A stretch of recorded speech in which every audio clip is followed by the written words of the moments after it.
Ketahuilah berzikir ni akan rasa tenang.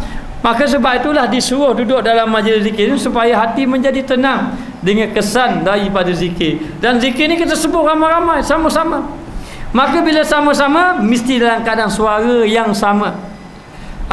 Habis tu biar sama, bermula tu biar sama dalam keadaan kita berzikir. Ini adab dari segi zahir ketika kita berzikir. Maka perlu menyeragamkan suara agar kedengaran tidak songsang. Jadi jangan yang ni zikir, ni tak habis lagi, ni baru nak zikir lagi kumpulan ni. Jadi dalam satu zikir tadi, dalam satu surau masjid ada beberapa kumpulan zikir. Ni jenis laju. Bunyi gitu. Tu la ilaha illallah, bunyi hai kau. Lepas tu jenis lambang lah, la ilaha illallah. Jadi nampak tidak seragam. Jadi di sini kita ada buat majlis zikir. Di madrasah ini ada buat majlis zikir. Maka elok ditunjuk jalan-jalan dia. Kalau boleh seragam. Seragam. Dari segi suara itu seragam. Dari segi nada itu seragam. Dan kalau boleh duduk rapat-rapat. Supaya zikir itu mengalir di antara satu sama lain. Dan zikir tadi tidak songsang. Jadi kadang-kadang orang tak boleh nak ikut zikir. Yang baru masuk, lajunya kita dah nak kerja. Maknanya kita dah sebut illallah dah. La ilaha illallah. Tu sebut sekali, sebut 3 kali dah. Maknanya tu dah pusing tasbih dah 300 dah. Tu baru 100. Maknanya jadi tak sama, tidak sama seragam. Maka majlis zikir nak berkat biar sama. Jadi insya-Allah kita buat malam besok ada majlis zikir tempat kita biar sama seragam. Maka dia kata mata juga perlu dipejamkan. Pejam mata agar semua manusia dan semua benda-benda lain tidak menyibukkan hati daripada hadir bersama Allah. Itu tujuan kejam mata tu. Pejam mata itu, kejam mata tu supaya tak mau tengok orang. Jadi kita tengok orang macam-macam, kita baca. Sebut la ilaha illallah. Orang tu ngiling laju tu, tu slow. Tu dia ada baca. Dia baca ke orang. Maknanya. Jadi kalau boleh jangan apa ni, pejam mata itu tujuan dia nak tumpu kepada hati. Sebab tu setengah guru yang majlis zikir dia kata tenung kamu pada qalbu kamu, tenung pada hati kamu. Setengah-setengah dia tutup api tu, dia berzikir dalam gelap tu bukan apa, dia tambah bagi benda gangguan-gangguan. Nak zikir la ilaha illallah, seekor cicak, kira cicak. Zikir-zikir 2 ekor, 3 ekor, dah kira cicak dalam zikir. Jadi rugi. Hati tidak hadir. Maka untuk hadir tadi dia kata dipejamkan semua manusia, benda-benda lain tidak sibuk dia daripada mengingati Allah Subhanahu Wa Taala. Ini dari segi adab zahir. Adapun adab batin hendaklah bermujahadah, menolak was-was syaitan. Maka dalam batin kita ni masa zikir kena sebut la ma'buda illallah, la ma'buda illallah. Zahir la ilaha illallah, la ilaha illallah. Maka dalam hati la ma'buda illallah, la ma'buda illallah, tiada yang disembah melainkan Allah. Itu kita kena lah. Mungkin kita zikir sudah 100 dari pergi lisan, tapi hati tidak lagi. Hati mungkin 10, hati mungkin 5, tapi tak apa. Bila lalai balik semula dan kita lawan was-was syaitan ni serta lintasan nafsu kadang mari macam-macam apabila kita berzikir. Jadi jadilah kita zikir lidah. Sebenarnya zikir lidah ni tidak beri kesan pada hati sebenarnya. Yang dikehendaki hati. Jadi nak ke dapat hati mesti lidah dulu. Dilatih dengan lidah banyak. Bila zikir itu sudah masuk dalam hati, zikir yang masuk dalam hati inilah boleh meninggalkan kotoran-kotoran yang ada dalam hati kita. Kerana apabila kita buat dosa, dia akan lekat titik hitam. Buat dosa lekat lagi, semakin besar. Semakin gelap hati. Bila gelap hati, tidak dapat menerima kebaikan. Ataupun pelajaran ilmu pun tidak rasa jelera dalam pembelajaran dia, ataupun ibadat tidak dapat memberi kepada istiqamah kerana hati tadi tak lekat. Maka zikir biar lekat dalam hati. Bila zikir yang lekat dalam hati ini boleh menanggalkan kotoran. Jadi sebenarnya zikir yang menanggal kotoran ini di antaranya zikir hati. Tapi nak dapat zikir hati kena zikir lidah dulu. Jadi nak zikir lidah ini untuk membersihkan kotoran tadi sehinggalah sudah terbiasa dengan zikir tadi. Bila sudah terbiasa maka hati hidup. Bila hati hidup, maka dapatlah dia menyebut la ma'buda illallah dalam hati, ataupun bahasa Melayunya tidak ada yang disembah melainkan Allah. Maka kalau dia berzikir 100, maka 100 lah hatinya sudah berzikir. Kalau 200, 200 lah. Akhirnya orang yang macam ini, akhirnya dia berzikir dalam keadaan hati hidup. Bayangkanlah kalau hati sudah hidup, hati sudah menyebut nama Allah, maka hati tidak lagi memikir kecuali memikirkan Allah Subhanahu wa taala. Sebab itu orang yang berzikir ini mereka boleh berjihad pada jalan Allah. Orang yang berzikir ini mereka itu boleh mujahadah dia dalam melakukan ibadat kepada Allah, kerana di dalam hatinya sudah ingat kepada Allah Subhanahu wa taala. Maka dia adab batin hendaklah menolak was-was syaitan serta lintasan nafsu. Lintasan nafsu, hati tidak dilalaikan oleh urusan dunia, tidak dilalaikan lagi. Sebab tu masa kita berzikir tu, contohnya malam Jumaat kita berzikir di sini malam Jumaat, maka masa kita nak berzikir tu kita kena buang tau. Yang pertama, kita kena bayangkan bahawa kita duduk dalam lautan dosa. Banyak dosa kita. Jangan rasa tak ada dosa lah kita ni, walaupun semayang tak tinggal dah, rasa 5 waktu, mengaji tiap-tiap hari dah, zikir-zikir dah, jangan rasa macam tu. Kita semayang dalam keadaan lalai, itu pun dosa lagi tu. Dosa kita semayang dalam keadaan lalai. Hanya kita je berasa kita sudah baik. Tidak. Maka kita duduk, Allah banyaknya dosa aku. Ingat yang pertama, duduk dalam lautan dosa. Maknanya nak duduk zikir ni untuk beristighfar, minta ampun kepada Allah Subhanahu wa taala. Yang kedua, bila kita zikir, buang segala lintasan dunia. Tak ada dah. Duduk ni duduk dalam keadaan kita ini tidak mau lagi ingat kepada dunia. Baik kita tinggal tu sekejap, apa-apa yang berkaitan dengan dunia tu tinggal tu. Kemudian yang ketiga ni, masa kita zikir ni, ibarat ni kita sudah duduk di alam barzakh. Kita sudah bermuajahah dengan Allah. Maknanya kita sudah duduk berdampingan dengan Allah. Maka tidak layak dah kita nak fikir yang lain lagi. Tidak layak dah kita nak berdampingan dengan selain daripada Allah Subhanahu wa taala. Nu main badminton belakang tu.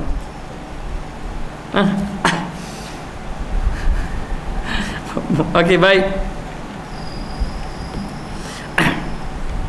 Maka dia kata di sini tidak lagi dilalaikan oleh urusan dunia. Dia juga perlu berjihad. Berjihad pula, maknanya masa tu dia kena bertempur. Bertempur hatinya, berlawan sebenarnya hatinya. Sebab tu dia nak tumpu tu. Sebab tu kalau syekh-syekh berzikir, dia kata tumpu kepada kalbu. Masa tu sedang berjihad. Zikir ni jihad sebenarnya. Jihad apa? Jihad ni supaya hati dan hemahnya himmatun ni tumpuannya. Tumpuannya itu hadir bersama apa yang diingati. Waktu kita kena melawan, itu jihad. Biar hatinya hadir kepada Allah Ta'ala serta apa yang datang daripada warid dan juga ahwal. Apa-apa yang datang, warid dan juga ahwal. Ahwal ni keadaan dia. Maknanya boleh jadi berlaku lintasan-lintasan, tengah-tengah zikir nampak cahaya ke apa, itu tolong. Bukan hal tu yang kita cari. Kita zikir-zikir ni bukan nak cari karamah. Zikir-zikir bukan nak cari kasyaf. Kadang-kadang tengah zikir dia tunjuk benda-benda lain. Dia nampak. Dia nampak. Tengah-tengah kita berzikir, dia nampak apa-apa. Ni kalau orang yang pernah melalui. Tengah zikir, tengah-tengah berzikir nampak orang berdiri jubah putih. Dia jubah putih. Kita tumpukan pada zikir, bukan yang ni kita nak. Dengar suara, dengar zikir, dengar suara. Maknanya kamu ini orang yang soleh dan sebagainya, untuk merosakkan zikir kita. Maka kita kena mujahadah, lawan, tumpu dia, dan dia bersedia menerima apa saja anugerah Allah kepadanya berupa tajalli serta kelebihan daripada Allah. Tapi kalau Allah Ta'ala beri apa-apa kelebihan itu kita kena terima, dan kita kena rujuk kepada guru kita. Apabila kita berzikir, dengan siapa zikir kita ambil. Sebab tu tak boleh zikir-zikir ambil dalam buku, tidak ada kita nak rujuk siapa. Maka kita kena rujuk pada dia. Masa saya zikir jadi macam ni, jadi macam ni, jadi macam ni. Tetapi bukan itu tujuan. Bukan kita berzikir nak cari kasyaf, bukan kita berzikir nak cari kelebihan-kelebihan, tidak. Tapi zikir nak cari tauhid kepada Allah. nak mendekatkan diri kepada Allah Ta'ala. Dan zikir itu dikira orang yang mujahadah ataupun berjihad pada jalan Allah Ta'ala, menolak segala gangguan-gangguan dunia. Sebab tu orang yang boleh berjihad fisabilillah adalah orang yang berzikir. Disebut di dalam satu hadis, Nabi SAW bersabda yang mafhumnya, dia kata apabila seseorang itu diajak berjihad pada jalan Allah, berperang pada jalan Allah Ta'ala, maka syaitan akan datang di dalam hatinya. Bagaimana kamu ingin berperang, bahawa sesungguhnya kamu ini perlu lagi hidup di atas muka dunia, banyak lagi kamu nak buat, dan bagaimana dengan anak isteri kamu. Lalu orang yang kalau dia ni kalau lalu tak jadi, tapi kalau orang tu kuat iman dia akan tolak anak isterinya, aku serah pada Allah Ta'ala. Lalu dia pun nak pergi berjihad, lalu datang lagi syaitan akan goda lagi. Macam mana kamu nak berjihad pada jalan Allah sedangkan kamu ada harta banyak, tapi harta kamu ni habis diambil oleh orang lain belaka. Orang lain belaka. Kalau orang tu iman dia kuat, dia tolak. Tak apa, harta ini milik Allah Ta'ala, tak apa, aku tinggalkan kepada Allah Ta'ala. Dia pun nak pergi lagi berjihad. Macam mana kamu nak berjihad, ramai lagi orang sayang pada kamu, kamu masih lagi diperlukan. Jangan kalau kamu mati nanti susah. Maknanya kalau dia iman kuat, dia tolak, dia nak pergi berjihad, nanti setan mari lagi. Macam mana kamu nak berjihad, kamu tidak sayang kepada nyawa kamu. Nanti kamu akan mati, kamu akan dibunuh. Sakit kematian ini macam-macam dia datang. Tapi kalau orang itu hati dia kuat, dia akan terus berjihad. Maka setiap orang yang nak berjihad pada jalan Allah akan lalu benda ni, akan lalu godaan-godaan, gangguan-gangguan. Tetapi apabila hati sudah berzikir kepada Allah, semuanya boleh tolak. Sehingga kan sahabat Nabi bila balik perang, dia gantung senjata dia, lalu dia tanya Rasulullah, ya Rasulullah, kami telah berjihad pada jalan Allah, siapakah di kalangan kami yang lebih afdal? Nabi kata, orang yang lebih afdal di kalangan kamu adalah orang yang berzikir di kalangan kamu. Ini dalam satu hadis. Orang yang berzikir di kalangan kamu, itulah dia orang yang afdal. Maka adab batin, adab batin yang pertama, duduk dalam lautan dosa. Yang kedua, hendaklah hadirkan hati kita dengan meninggalkan segala urusan-urusan dunia. Yang ketiga, kita kena sedar bahawa kita sedang bermuajahah dengan Allah, kita sedang berdampingan dengan Allah Ta'ala. Yang keempat, hendaklah berjihad ketika berzikir dengan melawan hati kita, menolak segala was-was syaitan dan lintasan-lintasan hati yang melalaikan kita ketika berzikir kepada Allah Subhanahu wa Ta'ala. Lalu berzikirlah sang hamba tadi menyebut nama Allah Ta'ala, maka Allah Ta'ala berfirman, fazkuruni azkurkum, kalau kamu sebut nama aku sebut namamu, kalau mu ingat kepada aku ingat kepada kamu. Sehingga dikatakan, aku tahu bila Allah Ta'ala ingat kita. Dan bagaimana kamu tahu? Kerana Allah Ta'ala berfirman, fazkuruni azkurkum, kalau siapa ingat pada aku ingat pada dia, maka dia ingat pada Allah Ta'ala akan mengingatinya. Maka orang yang diingati oleh Allah bermakna dia bersama dengan Allah. Maka dia bersama dengan Allah akan lahir sifat-sifat yang baik, sebagaimana yang disebut di dalam Al-Quran, innallaha ma'as sabirin, Allah Ta'ala akan bersama dengan orang-orang yang sabar. Maka dia akan jadi orang yang sabar. Sebab apa? Dia sebab sudah bersama dengan Allah. Kenapa dia dikira bersama dengan Allah? Kerana dia sudah berzikir, mengingati Allah Subhanahu wa Ta'ala. Maka adab dalam hati kena jaga ketika kita nak berzikir kepada Allah. Dan yang ketiga, adab selepas berzikir. Adab selepas berzikir, setelah berzikir, yakni selepas berzikir, hendaklah mendengar lebih kurang 10 ayat daripada ayat-ayat Al-Quran. Lepas zikir dibaca pula ayat-ayat Al-Quran. Ada setengahnya dibaca dengan ratib hadat dan sebagainya, dengan tujuan untuk mendengar muzakarah ilmiah daripada syekh. Memang lepas zikir kenalah dengar daripada tazkirah. Sebab itu lepas zikir masuk ilmu. Sebab zikir ni menyucikan hati. Hati ni mudah terima dengan ilmu, dengan ilmu ni mudah masuk dengan hati yang sudah berzikir sebenarnya. Sebab tu ada majlis-majlis zikir di mana-mana pun. Pengalaman saya pergi ke Yaman pun, di Dar Mustafa malam Jumaat lepas pada Isyak, mereka itu akan dengar tazkirah daripada syekh, daripada Habib. Berzikir, bermaulud, lepas maulud berzikir, ramai-ramai berzikir, lepas pada tu akan dengar tazkirah daripada syekh-syekh tadi. Maka ini memang adab berzikir. Kalau kita berzikir, sekadar berzikir balik, lepas tu rasa itu kurang masuk juga. Maknanya, jadi dalam yang eloknya lepas daripada berzikir, dengar ayat-ayat Quran.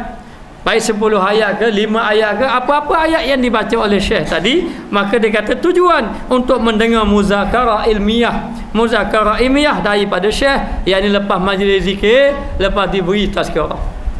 Ini sebenarnya amalan ahli-ahli sufi. Hanya tempat kita saja jadi janggal, tempat kita saja. Di tempat lain kalau tidak ada tu janggal. Tempat kalau tidak ada memang janggal. Pengalaman saya berbincang dengan seorang syekh ke habib ke, memang dia kata macam tu. Pernah seorang syekh dia tanya, dah kuliah ilmu, nak bawa ke mana anak murid dia? Bawa siapa-siapa kuliah ilmu. Dah kuliah ilmu tidak ada majlis zikir. Tak ada, dulu masih tak ada zikir lagi.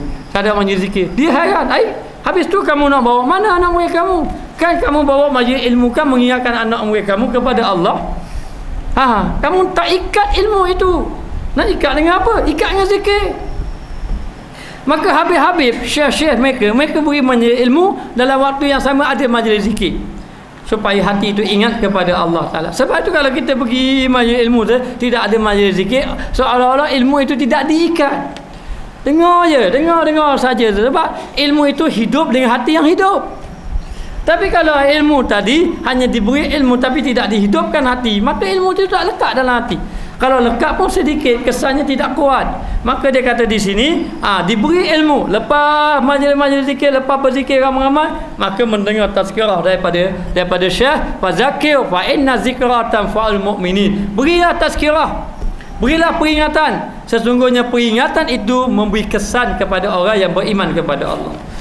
Akan memberi manfaat kepada orang yang beriman. Jadi orang yang beriman ini, kalau dia benar-benar beriman, tazkirah itu akan memberi kesan kepada dia. Jadi sebaik-baiknya hendaklah dalam keadaan berzikir, lepas berzikir dengarlah tazkirah ataupun muzakarah. Selepas itu mendengar pula nasihat serta kata-kata perangsang daripadanya, maka dia dengar nasihat dia dan dengar kata-kata perangsang, maknanya kata-kata semangat. Dia panggil mau'izah. Mau'izah yang baik. Batu disebut di dalam Al-Quran dengan arti kata wad'u ila rabbika bil hikmati wal mau'izatil hasanah. Kamu serulah pada jalan Tuhan kamu dengan bijaksana. Dengan bijaksana. Sebab tu kena cari jalan. Kadang-kadang manusia suka berhibur, bagi qasidah dulu sekali serang. Maknanya bijaksana itu hikmah. Maknanya ini cara dakwah. Jadi kita nak berdakwah cara ni. Ada orang-orang yang kering hati, kena kita bagi tazkirah dulu sekali. Bagi qasidah dulu sekali. Lepas bagi qasidah sekali, ni ramai orang tidak berzikir, masuk majlis zikir pula sekali. Lepas majlis zikir, baru beri tazkirah pada dia. Maka tazkirah itu, adapun dia panggil kita berqasidah, kita berzikir itu boleh kita kata bil hikmah, dengan bijaksana. Dengan jalan bijaksana, wal mau'izatul hasanah, dan juga dengan nasihat-nasihat yang baik, peringatan-peringatan yang baik. Maka dia kata kita dengar kata-kata daripada dia, nasihat-nasihat daripada syekh, daripada syekh ataupun daripada habib ataupun daripada kiai, daripada ulama-ulama yang mereka itu ada ilmu yang boleh memberi cahaya kepada kita. Maka kita dengar nasihat-nasihat mereka. Maka selama berada di tempat zikir, semua percakapan tentang urusan dunia hendaklah dibekukan. Tak boleh cakap pada dunia. Majlis zikir, start majlis zikir bermula daripada start qasidah sebagai contoh. Kalau majlis zikir di sini ada qasidah dahulu, lepas ada qasidah adalah zikir pula, lepas ada zikir barulah ada tazkirah. Maka sepanjang itu, lepas ada tazkirah ada doa munajat. Sepanjang itu tidak boleh lagi bercakap bab dunia. Tidak boleh bercakap bab dunia, maka hendaklah dibekukan. Semua perbuatan yang tidak beradab juga hendaklah ditahan dan ditegar. Tak boleh buat perkataan yang perbuatan yang tidak beradab. Tak boleh. Tidak boleh. Lepas tu kalau kita tengok majlis zikir yang pengalaman saya pergi, kalau di Yaman tu tidak ada orang keluar. Start sampai di bawah hingga akhir. Mereka memang menjaga adab. Duduk dalam keadaan baik. Duduk dalam keadaan elok-elok. Maka dia kata setelah selesai daripada muzakarah dan doa, lepas muzakarah tambah doa lagi. Sebab kita dah berzikir, dibersihkan hati. Lepas pada zikir pula kita dengar tazkirah, lepas pada itu doa. Maka hendaklah bersalaman dengan syekh, salaman pula dengan syekh. Sepatutnya begitulah. Dulu masa kita buat, dia kata hok bagi ani tu sedap. Maknanya jadi memang Kalau kita duduk di sana mereka bersalaman, 100 orang salaman. Bersalaman dia Syekh, dan juga dengan ikhwan sesama sendiri, sama ada dengan berjabat tangan ataupun mencium tangan, sama ada jabat tangan ataupun cium tangan. Sebab itu disebut dalam hadis, tasafahu yadhhabi ghillu an qulubikum, berjabat tanganlah kamu, saya akan hilang perasaan yang tidak tenang di dalam hati kamu. Yadhhabi ghillu, hilanglah perasaan dendam dalam hati-hati kamu. Mungkin kita duduk dalam jemaah, adalah kita tak setuju orang ni, adalah sama-sama manusia, kadang-kadang ada tersilap salah dia. Sama ada tidak sengaja ataupun tidak diketahui. Orang tu buat, kita tak senang dengan dia. Kita buat, orang tu tak senang dengan kita. Hanya dia tak khabar, bekak dalam hati. Macam mana nak hilang? Tasafahu yadhhabi ghillu, berjabat tanganlah kamu, akan hilang perasaan dendam di dalam hati-hati kamu. Ghillu ni maknanya dendam. Dendam ni haddun, ataupun kita kata ghillu ni benda yang tak puas hati, benda yang kita tak suka, akan hilang. Lalu berjabat tangan di antara satu sama lain. Baik, hukum cium tangan. Dia baca bawah sikit. Hukum cium tangan ni, ramai yang bertanya tentang hukum mencium tangan. Maka khususnya pada hari ini ramai yang mengikut hawa nafsu, pandangan akal semata-mata, ataupun nafsu ataupun pandangan akal, dan juga kerana kelemahan menilai kebenaran ilmu yang sempurna. Anak-anak tidak dapat membahaskan ataupun tidak dapat menghayati kebenaran ilmu tadi, tidak dapat menghayati ilmu yang sempurna. Akan tetapi bagi mereka yang mencari hakikat, kembali kepada hadis sahih dan juga asal para sahabat. Asal ni kata-kata sahabat serta kalian imam kalam, serta kalam imam, kata-kata imam al-muhaqqiqin yang benar-benar yang mendalami. Saya mereka dapati bahawa mencium tangan ulama, orang solihin serta kedua ibu bapa adalah harus ataupun jaiz di sisi syarak. Bahkan ia merupakan salah satu adab, salah satu lambang adab Islami dalam memuliakan golongan yang berilmu dan juga golongan yang bertakwa kepada Allah Subhanahu wa taala. Saya kesian Habib Umar satu difitnah orang. Jadi dia dalam satu majlis kan ratus-ratus orang, kadang-kadang cecah 4,000. Setiap kali majlis dia ulama-ulama turun. Kalau kata Habib Umar datang, Habib ulama luar negara turun. Jadi satu hari ni ramai sangat. Bila ramai, nak kena letak satu macam kayu bola itu tinggi. Jadi Habib letaklah tangan. Habib letak tangan, orang pun cium tangan. Dia hanya letak. Bila nak turun ni lengah, dia letak lengah. Bukan seorang, beratus orang lengah duk gitu sama. Jadi nak letak atas tangan. Orang akan cium tangan dia. Masuk. Lalu dikata bahawa ini Habib telah paksa orang cium dia. Lepas tu kalau cium tangan dia masuk surga lah, macam-macam orang tuduh kata dia. Kawan letak kayu ni lengah. Lengah tak macam tu. Lepas tu dia kata macam-macam suruh tu. Jadi sebenarnya mencium tangan Habib-habib, ulama-ulama, kiai-kiai, syekh-syekh ini memang digalakkan. Dalam hadis pun ada tercatat, kerana dia kata untuk memuliakan golongan yang berilmu ataupun golongan yang bertakwa. Maka terdapat hadis Safwan ibnu Asan. Safwan ibnu Asan qala Yahudi li sahibihi qum bina ilayya hadzal nabi fa'tiya Rasulullah sallallahu alaihi wasallam fasa'ala an tis'i ayatin bayyinatin fa dzakara al hadis ila qawlihi wa qabbala yadahu wa rijlahu wa qala nashhadu annaka nabiyullah. Tengok, daripada Safwan ibnu Asan katanya, seorang Yahudi berkata kepada kawannya, mari kita sama-sama berjumpa dengan Nabi. Nabi umat ini ajak. Maka kedua-duanya datanglah menemui Rasulullah sallallahu alaihi wasallam dan bertanya tentang 9 ayat bayyinah. Tanya tentang ayat. Lalu dia menyebut hadis sehingga sampai kepada kata-katanya. Lalu Nabi pun cakap, beritahu. Maka kedua-duanya mencium tangan dan kaki Rasulullah yang mulia, seraya kedua-duanya berkata, kami bersaksi bahawa engkau adalah Nabi Allah. Dan Nabi larang? Nabi tidak larang orang Yahudi tadi mencium tangan Nabi. Maka hadis ini diriwayatkan oleh Imam Ahmad, Tirmizi dan disahihkan juga, diriwayatkan daripada Imam An-Nasa'i serta lain-lain lagi. Abu Daud, dalam Abu Daud meriwayatkan daripada Ummu Abban ibnu Wazid Al-Wazid ibnu Zarid daripada datuknya Az-Zarid, serta beliau berada di sisi rombongan Abdul Qais, katanya,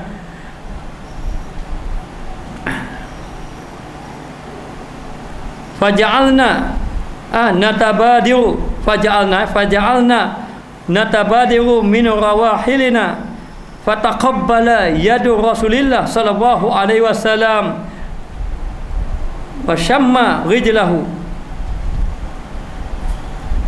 Kami bersegera turun daripada tunggangan, lalu kami mencium tangan Rasulullah sallallahu alaihi wasallam dan kaki baginda. Katanya ada riwayat sahabat Nabi tengok Nabi daripada kenderaan turun cium tangan Nabi. Demikian diriwayatkan daripada Baihaqi yang terdapat dalam Sirah Asy-Syamiyah. Ada menyatakan summa jaa Munzir al-Ashajji hatta akhadha bi yadi Rasulillah sallallahu alaihi wasallam faqabbalaha wa huwa sayyidu wafdi. Kemudian datang al-Munzir al-Ashyaj lalu memegang tangan Rasulullah sallallahu alaihi wasallam seraya menciumnya, sedang dia adalah ketua rombongan mencium tangan Nabi sallallahu alaihi wasallam. Dalam Syarah Al-Bukhari karangan Al-Hafiz Ibnu Hajar Al-Asqalani bahawa Abu Lubabah, Ka'ab bin Malik serta kawan-kawannya mencium tangan Nabi sallallahu alaihi wasallam ketika Allah menerima taubat mereka. Ka'ab bin Malik, Abu Lubabah ini dia tidak pergi perang Tabuk. Dia rehat kat rumah, orang lain pergi perang Tabuk, sedangkan di sana perang Tabuk tidak berlaku peperangan. Tetapi dia tidak ada bersama dengan Nabi dalam rombongan tadi. Ketika rehat dan Nabi bawa rombongan berehat di satu tempat yang bernama Tabuk, Nabi bertanya, "Aina Ka'ab bin Malik?" Mana dia Ka'ab bin Malik? Lalu bangkit seorang sahabat Nabi, "Ya Rasulullah, habasahu Burdah." Telah dihalang olehnya dengan selimut. Masuk selimut itu dia ada isteri kan, mak nak buat mana itu lagi. Maknanya. Lalu katanya dihalang oleh selimut. Tapi ada seorang lelaki daripada Bani Salamah kata, "Ya Rasulullah, saya kenal Ka'ab bin Malik, bukan pesen macam tu." Orang je tuduh dia. Lalu Nabi kata, "Nanti balik kita tanya dia." Lalulah Ka'ab bin Malik ni dia susah hati sangat. Susah hati. Lalulah dia pun jumpa Nabi. Orang lain, orang-orang munafik kata macam-macam, kami tak boleh pergi sebab macam ni. Tetapi Ka'ab bin Malik dia mengaku dia tak pergi kerana sebabnya dia tertinggal rombongan tadi. Dia tidak ambil berat ataupun dia tidak ada uzur, tapi saja tak pergi. Lalu Nabi menghukum dia, Ka'ab bin Malik, Abu Lubabah dan beberapa orang lagi. Nabi hukum dia. 3 sahabat besar ni dia ada 3 orang. Seorang lagi saya tak ingat. Nabi hukum dia dan di pulau, kalau tak silap lebih kurang 50 hari kalau tak silap. 50 ataupun 60 hari gitu. Saya pun lupa dah. Di pulau, tidak boleh bercakap dengan dia di pulau. Sehinggalah dia bertaubat kepada Allah, turun ayat taubat. Surah Taubat mengesahkan Ka'ab bin Maliknya taubat diterima oleh Allah. Lalu bila turun ayat taubat ini, sahabat kata, "Ya Ka'ab, absyir, wahai Ka'ab, berita gembira." Apa dia? Taubat kamu diterima oleh Allah. Gembira Ka'ab bin Malik, Abu Lubabah gembira. Jumpa Nabi, cium tangan Nabi. Cium tangan Nabi kerana gembira dengan apa yang berlaku. Maka terdapat di asar ini kata-kata daripada sahabat. Dalam asar tulisan kecil, tak boleh nak baca, payah sangat. Maka saya terjemah. Baca terjemahan dia. Sesungguhnya setelah Zaid bin Sabit selesai sembahyang jenazah, bara tunggangannya itu dibawa kepadanya untuk ditunggangi. Maka datang Abdullah ibnu Abbas radhiyallahu anhuma lalu memegang tali bara tersebut. Zaid bin Sabit berkata, "Tak usahlah kamu memegang, wahai sepupu Rasulullah." Ibnu Abbas berkata, "Beginilah kami disuruh untuk melakukan terhadap alim ulama serta orang-orang terhormat." Maka Zaid bin Sabit terus mencium tangan Abdullah sambil berkata, "Beginilah kami disuruh melakukannya terhadap ahli bait." Ni kisah apa ni? Dia kisah 2 orang sahabat besar. Satu Zaid bin Sabit, yang satu lagi Abdullah ibnu Abbas. 2 orang ni dia ahli ilmu belaka dua-dua. 2 orang ni ahli ilmu belaka. Jadi Zaid bin Sabit ini dia belajar, dia mengajar faraid. Abdullah bin Abbas jadi anak murid dia. Ketika Abdullah bin Abbas mengajar ilmu tafsir, Zaid bin Sabit jadi anak murid dia. Jadi masing-masing dalam keadaan macam tu. Maka pada satu hari, selepas saja Zaid bin Sabit selesai sembahyang jenazah, maka Zaid bin Sabit ini menungganglah. Bara tunggangannya dibawa kepadanya untuk ditunggangi. Maka Abdullah bin Abbas lalu memegang tali. Zaid bin Sabit bawa tunggang Abdullah bin Abbas tengok Zaid bin Sabit ni, dia kata ni tok guru dia. Dia pun ambil tali bawa eret. Jadi Abdullah kata jangan, tak usahlah buat macam tu. Dia kata wahai sepupu Rasulullah, dia kata beginilah, kami mu orang alim, kami belajar ilmu faraid dengan kamu. Kamu ni orang alim. Rasulullah suruh kami ini menghormati alim ulama. Maka apabila saja dia bawa unta tadi, kami pegang tali. Jadi Zaid bin Sabit, kamu ni sepupu Rasulullah, jangan buat macam tu. Lalu Zaid bin Sabit, dia tambah orang ni agak dia. Lalu Zaid bin Sabit pun turun. Bila Zaid bin Sabit turun, lalu Zaid bin Sabit pegang tangan Abdullah bin Abbas, cium tangan. Bila cium tangan, dia pun kata, demikianlah kami disuruh memuliakan ahli baik, ahli keluarga Nabi. Ni dia kata kami disuruh memuliakan ahli ulama. Zaid bin Sabit turun, cium tangan, lalu dia kata kami disuruh memuliakan ahli keluarga Nabi. Maka kata sebahagian ulama, dia kata tidak mengapa dalil cium tangan ini.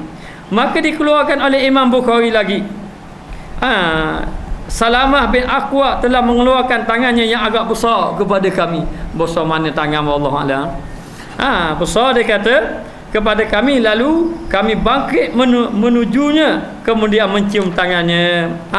Salamah bin Aqwa ini sahabat Nabi juga. Demikian terdapat dalam Syarah Bukhari karangan Ibnu Hajar Al-Asqalani. Dalam hadisnya mengatakan bahawa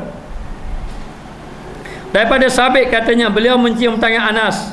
Beliau juga meriwayatkan katanya sesungguhnya Ali mencium tangan dan kaki Abbas. Tangan dan kaki Al-Abbas. Diriwayatkan juga melalui Abu Malik Al-Ashja'i. Katanya, aku berkata kepada Ibnu Abu Aufa, hulurkan tanganmu yang telah engkau gunakan untuk berbaiat kepada Rasulullah. Maka kedua-duanya dihulurkan, lalu aku menciumnya. Ini menunjukkan bahawa mereka itu memuliakan sahabat-sahabat Nabi. Anas bin Malik ni duduk dengan Nabi.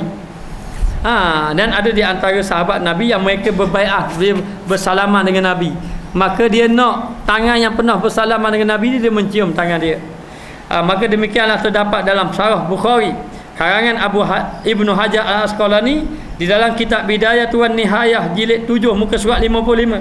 Setelah Ibnu Katsir menceritakan tentang pembukaan Baitul Maqdis oleh Sayyidina Umar Al-Khattab radhiyallahu anhu, beliau berkata, setelah Sayyidina Umar Al-Khattab sampai ke Syam, Syria, beliau disambut oleh Abu Ubaidah serta ketua-ketua pembesar seperti Khalid Al-Walid, Yazid ibnu Abu Sufyan. Ketika itu Abu Ubaidah dan Umar masing-masing menunjukkan kaki. Lalu Abu Ubaidah mengisyaratkan agar tangan Sayyidina Umar dicium. Maka ketika itu Umar ingin mencium kaki Abu Ubaidah. Lalu Abu Ubaidah menahannya dan Umar juga menahannya. Tawijil.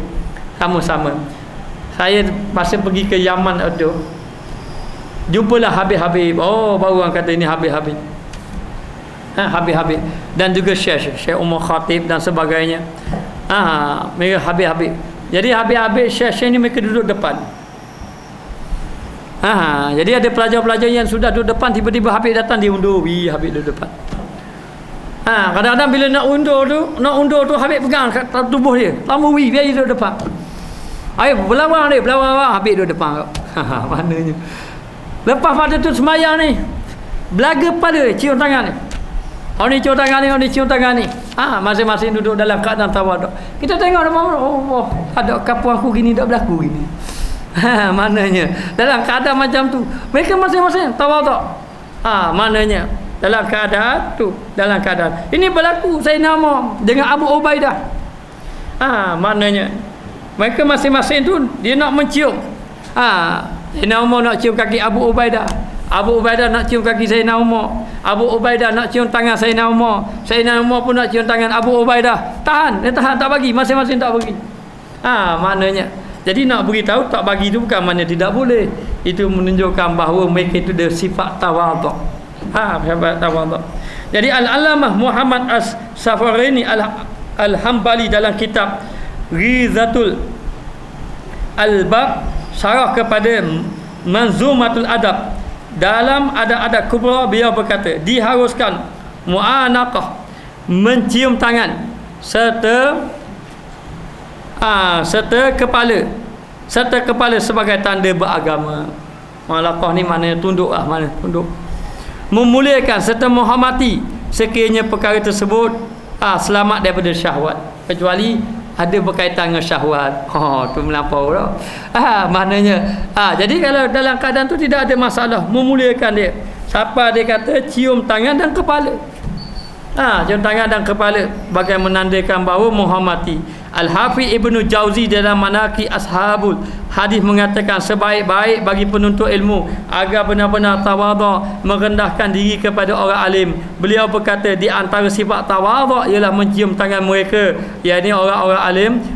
Sufyan Ibnu Uyainah dan juga Fudail Ibnu Iyad, salah seorang daripada mereka mencium tangan Husain bin Ali Al-Ju'fi, dan seorang lagi mencium kakinya. Demikianlah disebut dalam syarah Manzumatul Adab karangan As-Safarini, jilid 1 muka surat 287. Ini dalil yang menunjukkan bahawa mereka itu mencium tangan orang-orang yang soleh. Dalam syarah Al-Hidayah, Abu Al-Ma'ali berkata mencium tangan orang alim, mencium tangan orang alim dan juga orang yang mulia kerana kemuliaannya adalah harus. Sementara mencium tangan orang kaya kerana kekayaannya, ada hadis meriwayatkan bahawa man tawadha'a li ghaniyyin la ghanahu faqad zahaba sulusu dinahu. Masya-Allah.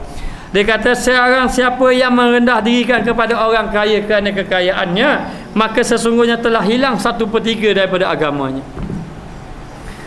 Maknanya di sini orang kaya tidak disuruh cium tangan. Yang disuruh cium tangan adalah orang orang yang ada ilmu dan orang yang bertakwa kepada Allah. Dan maka sesungguhnya aku telah mengetahui bahawa pengarang kitab kita kan katanya bahawa para sahabat mencium tangan Sayyidina Mustafa sallallahu alaihi wasallam, sahabat cium tangan Nabi, sebagaimana yang terdapat dalam hadis Ibnu Umar radhiyallahu anhuma sekembali mereka daripada perang Mu'tah, dan perkara tersebut semuanya telah dijelaskan dalam sumber rujukan yang lepas. Jadi ini nak beritahu bahawa dalil-dalil mengenai cium tangan hukum ni adalah dibolehkan, dah banyak dalil-dalilnya. Dalil-dalilnya. Maka sedikit mengenai 4 mazhab. Mazhab Hanafi, Al-Allama Ibnu Abidin dalam hasyiahnya, setelah ketika membicarakan tentang kata-kata pengarang Durrul Mukhtar, mengatakan tidak mengapa dibolehkan mencium tangan orang alim dan orang warak bertujuan tabaruk, iaitu mengambil berkat. Dikatakan juga sunat, katanya mazhab Hambali. Asyurum Bulali berkata sudah maklum bahawa kandungan hadis telah menceritakan tentang sunat mencium tangan mereka ataupun memang digalakkan, sebagaimana yang diterangkan di dalam Al-Aini kitab Hasyiah Ibnu Abidin. Dalam Hasyiah At-Tahawi Al-Maraqi Al-Falah, beliau berkata dalam menjelaskan tentang apa yang berlaku mencium tangan orang alim ataupun pemerintah yang adil boleh, pemerintah yang zalim jangan. Maka dia kata di sini perkara tersebut terdapat dalam hadis yang tersebut di dalam disebut oleh Imam Badru Aini. Beliau kemudiannya berkata lagi dari himpunan yang kami sebutkan tadi, maka jelaslah harus mencium tangan mereka itu orang alim. Ini mazhab Hanafi. Mazhab Maliki, Imam Malik berkata jika mencium tangan mereka kerana takabur dan berbangga, maka ianya makruh. Aku boleh cium tangan orang alim, makruh lah. Berasa aku jumpa orang alim, ulama besar, aku cium tangan dia, lalu kabur habis orang sekapung kabur. Maknanya bangga boleh cium tangan orang alim, maka makruh. Tetapi sekiranya bertujuan mendekatkan diri kepada Allah, ambil berkat daripadanya kerana Allah, kerana agama yang ada pada mereka, atau kerana ilmu, kerana kemuliaan, maka hukum dia adalah harus. Yang ketiga, mazhab Syafi'i, Imam Nawawi berkata mencium tangan seorang lelaki kerana kezuhudannya, zuhud, kesolehannya soleh, kealiman yang alim, serta kemuliaannya kerana dia mulia, ataupun kerana perkara agama yang ada padanya, kerana kita tengok ada agama pada dirinya, tidak ditegah, bahkan digalakkan. Sekiranya kerana kekayaan, kerana kekuatan, dia ni ada kuasa ni, kerana dia ada kuasa, ataupun kerana ada pangkat, dia ada pangkat di sisi ahli dunia, maka ianya tersangat-sangat makruh. Sangat makruh. Demikianlah di dalam Syarah Bukhari karangan Ibnu Hajar Al-Asqalani. Baik, mazhab Hambali pun Mazhab Hambali kata terdapat dalam kitab Rizatul Albab Sarah Manzumatul Adab karangan As-Safarini Al-Hambali, kata beliau, Al-Mauzawi berkata, aku bertanya Abu Abdullah Imam Ahmad bin Hanbal rahimahullah taala tentang mencium tangan. Beliau berkata, jika kerana agama tidak mengapa, kerana Abu Ubaidah mencium tangan Umar Al-Khattab radhiyallahu anhuma, dan sekiranya kerana dunia maka jangan kau lakukan. Kalau dunia jangan kamu lakukan. Lalu kata-katanya,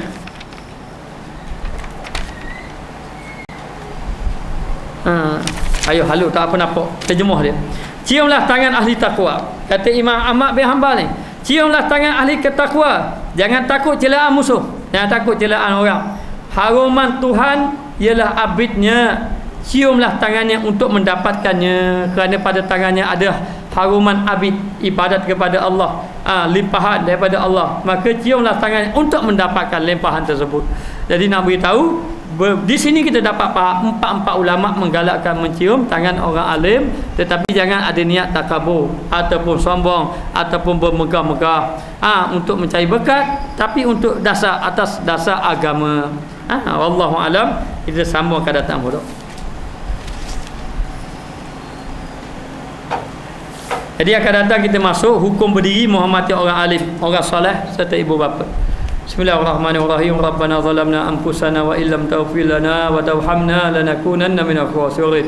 Allahumma alimna ma jahilna, Allahumma rizqna ilman nafi'an warzuqna fahman thayyiban. Wa sallallahu ala sayidina Muhammad wa ala alihi wa sahbihi wasallam. Walhamdulillahi rabbil alamin.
مولاي صل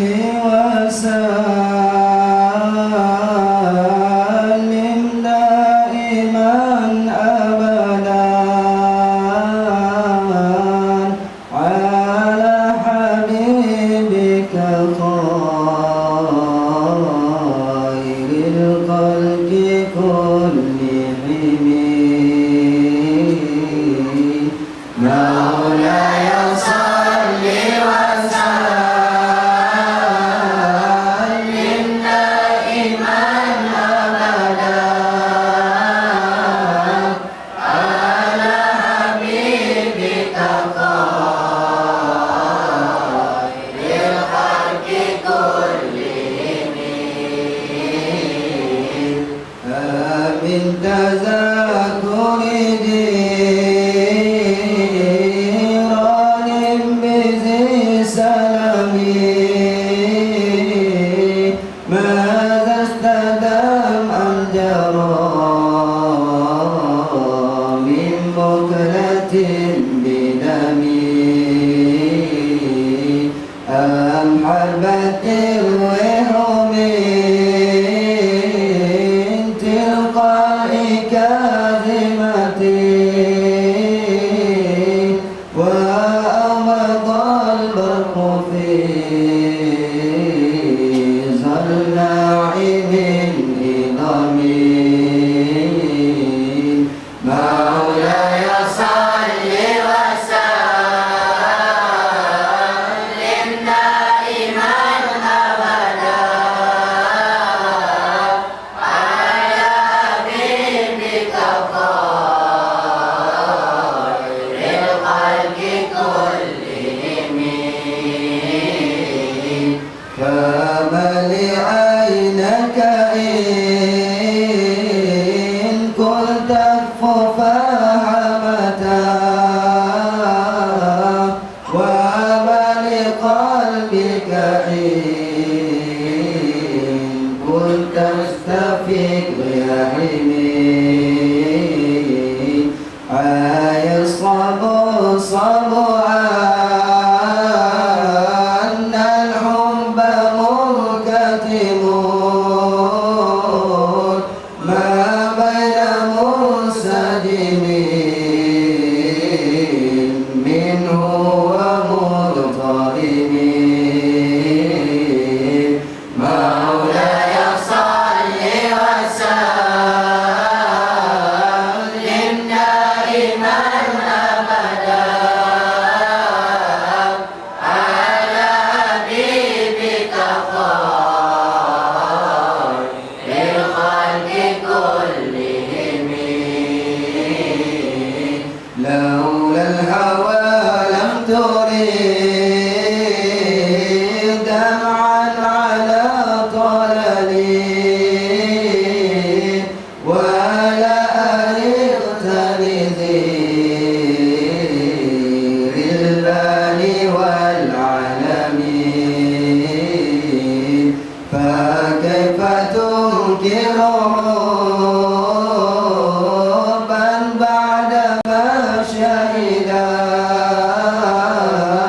به عليك عدول الدمع والسقم مولاي صل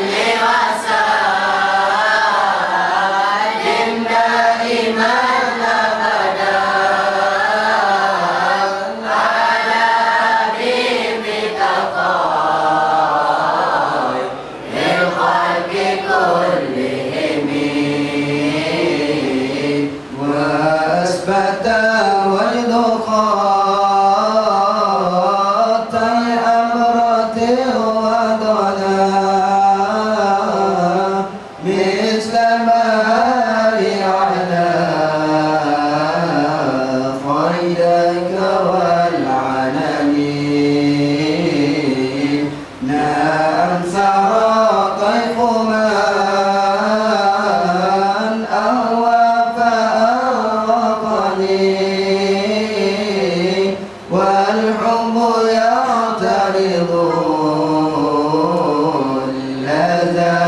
بالألم مولاي صل وسلم دائما أبدا على حبيبك خير الخلق كلهم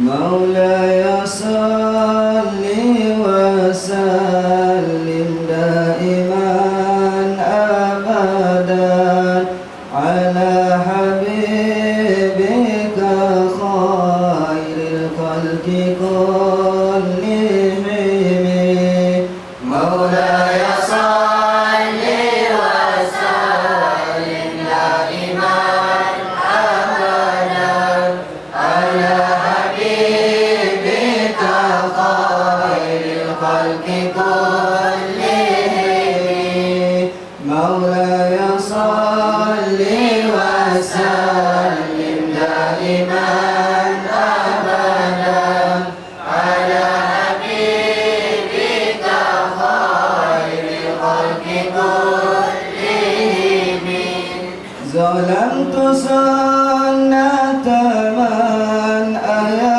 ظلام إلى أن استكان قدماه ضر من ورمي وشد من سرم أساءه وطوى تحت الحجارة كشحا مترف العالم مولاي صل وسلم دائما أبدا على حبيبك خير الخلق كلهم مولاي صل وسلم دائما أبدا على حبيبك خير الخلق كلهم وراودته الجبال شم من ذهب عن نفسه فأراح عيما شمم وأكد زوده في ضرورته إن الضرورة لا تعلو على العصام مولاي صل وسلم دائما أبدا على حبيبك خير الخلق كلهم مولاي صل وسلم دائما أبدا على حبيبك خير الخلق كلهم فكيف تدعو إلى دنيا ضرورة ما لولا الهلام تخرج الدنيا من العدم محمد سيد كونين وثقلين والفريقين من أرض ومن عجم مولاي صل وسلم دائما أبدا على حبيبك خير الخلق كلهم مولاي صل وسلم دائما أبدا على حبيبك خير الخلق كلهم نبينا الأمير النهي فلا أحد أبر في قول لا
مستمسكون بحبل غير منفسم فقد نبينا في خلق وفي خلق